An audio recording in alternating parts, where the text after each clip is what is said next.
E aí, galera, esse é o último episódio da segunda temporada do Podlex. E é muito especial porque nós temos 2 convidados. Antes de eu me apresentar, eu sou Laura Ferraz. Eu já apresentei outro episódio do Cyberbullying, que ainda tá pra sair antes da gravação.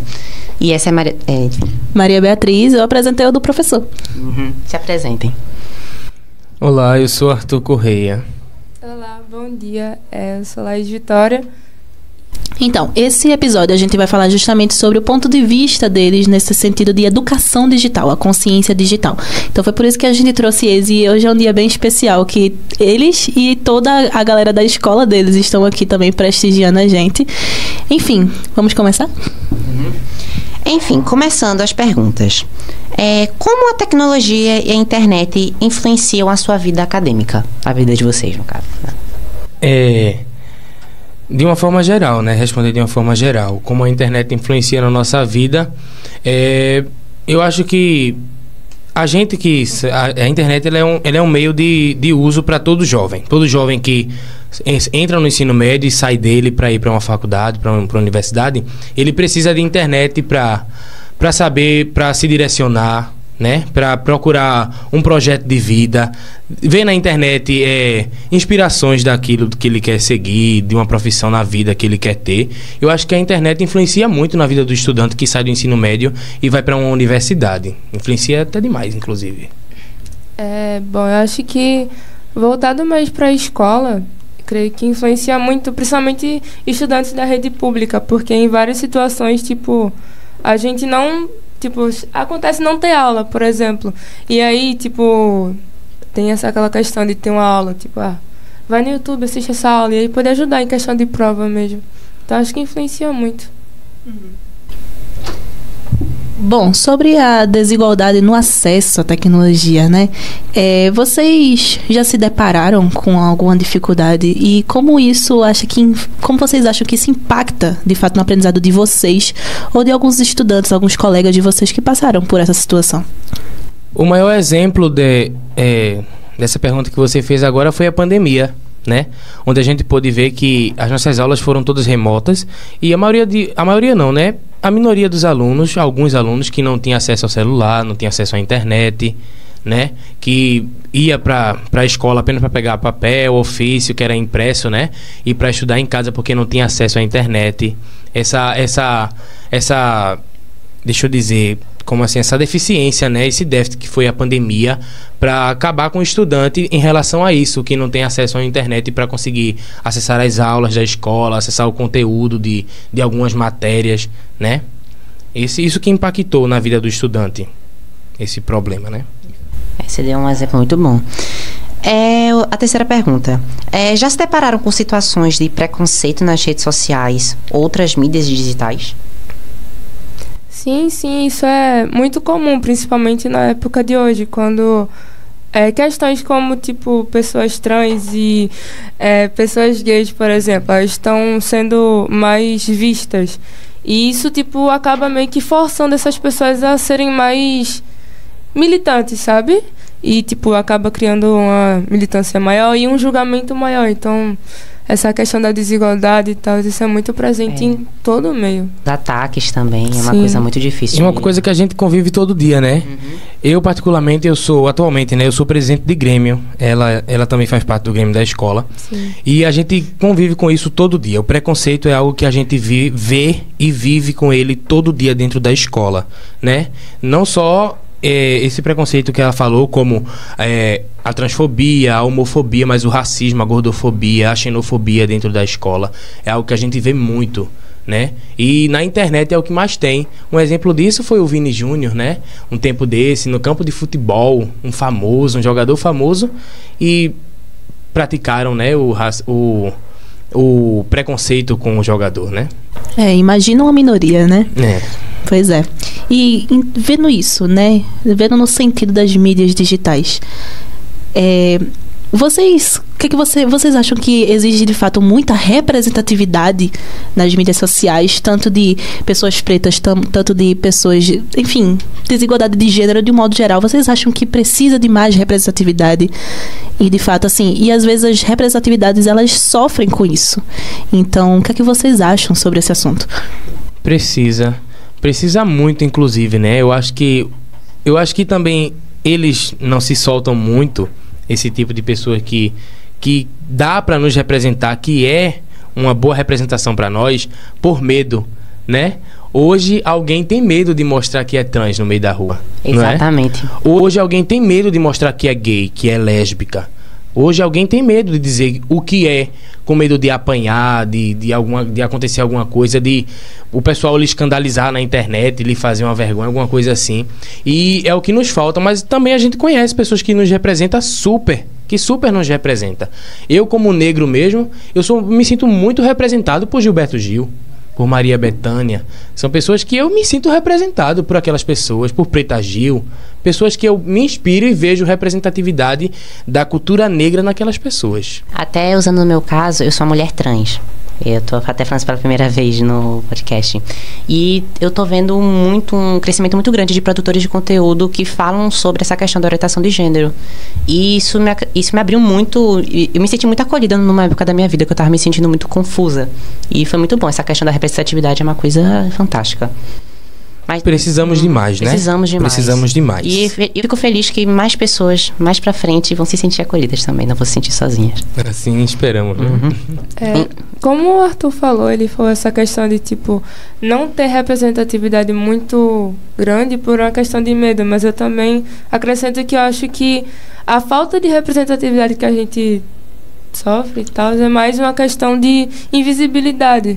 De tipo, tem pessoas negras sim, tem pessoas que são artistas, mas a gente só costuma ver isso em novembro. Tipo, tem o mês do orgulho LGBT, a gente só costuma ver pessoas, artistas, cantores e etc. no mês do orgulho LGBT. Então acho que é muito mais uma questão de invisibilidade do que de medo, assim. E as pessoas usando isso pra... Sim, dinheiro, como aconteceu, marketing. Por exemplo, agora com uma cantora. Ela é uma mulher negra, trans, que eu não sei se pronuncia assim, mas eu creio que seja tipo Lineker. Sim, ela conseguiu uma cadeira na... Como é que é o nome do coisa? Foi num negócio muito importante de português. Foi da ABC. Pronto, ela conseguiu uma cadeira que, para muita gente que é formado, que tem essa questão da poesia e de português, é uma coisa muito importante. Mas muita gente nunca nem chegou, tipo, a ouvir sobre ela ou saber quem é ela, sabe? Isso só gerou fama agora porque tá em novembro. Aí é a questão também, fugindo um pouco do assunto, mas que tem total a ver com o que a gente tá abordando. A questão das violências, a questão dos golpes, assim, de muita gente mal intencionada na internet. Como é que vocês se preocupam com isso? Como é que vocês lidam com isso? É preocupante, sim, até porque nossa geração, ela é muito ligada com a internet como um todo, né? Como o Arthur falou na questão da pandemia. A gente usou a internet no geral para estudar, sabe? Então, tipo, a gente tá muito ligado ali, 24 horas vendo coisa no Instagram, no TikTok. Então, a quantidade de crimes que cresceu nos últimos anos por causa disso é alarmante. E o correto seria a gente... Tipo, a quantidade de crime cresceu, vamos parar e estudar mais sobre para não cair nesses crimes, nesses golpes. Mas não é isso que a gente vê. A quantidade de crime está crescendo e a quantidade de desinformados também está crescendo. Então, está muito preocupante. É a falta de informação, né? É a falta de informação para essas pessoas que sofrem esse tipo de golpe. Exatamente. E quais ações vocês acreditam que podem ser tomadas para reduzir de fato a desigualdade digital e combater o preconceito nas mídias? Difícil, né? É algo difícil, realmente. É algo difícil, porque eu não me lembro bem o nome do escritor, mas ele disse que ninguém toma consciência de ninguém. A gente não consegue tomar consciência de ninguém. A gente dá para alertar, a gente pode conversar, mas ninguém toma consciência de ninguém, né? A gente pode alertar, tipo, de uma forma assim de conscientização, entre aspas, né? Uma conscientização, uma campanha contra os preconceitos. Lá na escola mesmo, por exemplo, vou dar um exemplo da minha escola, né? Lá na escola, por exemplo, a gente tem um núcleo de estudo de gênero na nossa escola. Sendo que esse núcleo de estudo de gênero, ele não só trabalha os gêneros, não. Ele trabalha a classe negra, a classe dos estudantes que são de baixa renda, né? Que nem todos os estudantes de escola pública são baixa renda, né? A gente sabe que não.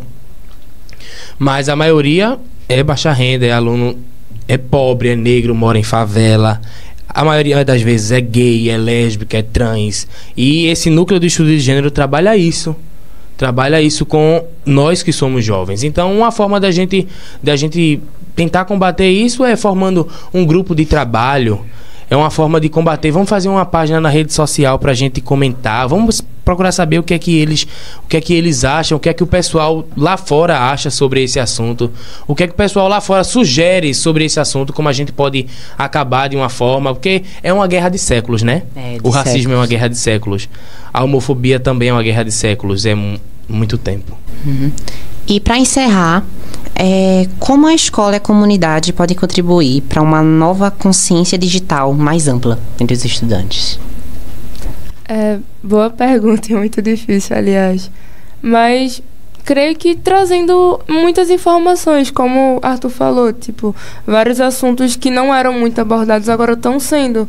Como, por exemplo, agora tem um núcleo de estudo de gênero lá na escola, que trata, além do gênero, várias outras coisas. Isso foi uma tentativa nossa e da escola de trazer mais essas questões assim, sabe? Então, acho que parar um pouco, ter uma eletiva, por exemplo, sobre isso, chegar e conversar mesmo para, tipo, tentar trazer uma conscientização.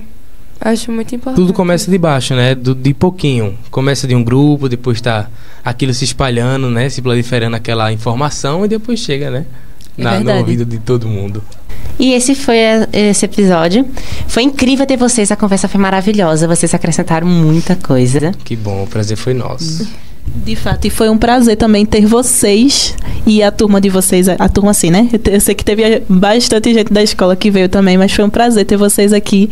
E eu espero que os ouvintes de casa, né, possam ter aprendido com eles também a visão dos estudantes, porque a gente fez uma série de podcasts direcionada para vocês, mas o último era a visão de fato de vocês. Então, eu espero que quem esteja assistindo hoje, pais, professores, educadores, enfim, que possam também ouvir a voz deles para que consigam dar mais consciência digital nas escolas públicas, mas privadas também, né?